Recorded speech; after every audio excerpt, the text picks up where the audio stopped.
بسم اللہ الرحمن الرحیم۔ السلام علیکم۔ آپ دیکھ رہے ہیں یوٹیوب چینل عام سی باتیں۔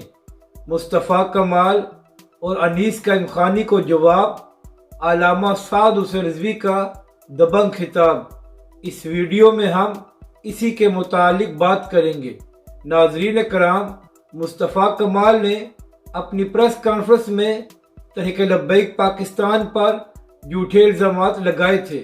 اس کے بعد میڈیا سے بات کرتے ہوئے انیس قائم خانی نے کہا کہ اس سے پہلے تحریک لبیک پاکستان کے لوگ کراچی میں آزاد گھوم رہے تھے اور یہ سب کچھ ہماری وجہ سے تھا، تو اب تحریک لبیک پاکستان کے لوگ کراچی میں نکل کر دکھائیں۔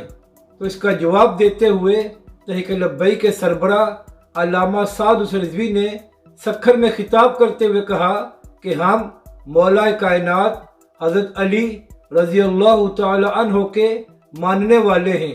تمہاری ان دھمکیوں سے ہمیں کوئی فرق نہیں پڑتا اور ہم ان گولیوں اور پٹاخوں سے ڈرنے والے نہیں ہیں۔ تم یہ دھمکیاں کسی اور کو دینا۔ اس کے بعد علامہ سعد حسین رضوی نے کہا کہ امیر المجاہدین علامہ خادم حسین رضوی علیہ رحمہ نے ہمیں ڈرنا سکھایا ہی نہیں ہے، تو اس لیے تم جو چاہے کر لو، تحریک لبیک پاکستان اپنا کام جاری رکھے گی اور پاکستان میں دین تخت پر آ کر ہی رہے گا، اور اس لیے تم یہ دھمکیاں کسی اور کو دینا۔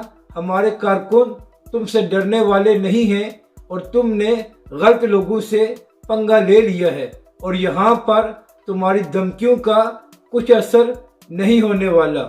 اپنی رائے کا ضرور اظہار کریں کہ آپ کو یہ ویڈیو کیسی لگی، اور ہمارے اس چینل کو بھی سبسکرائب کریں۔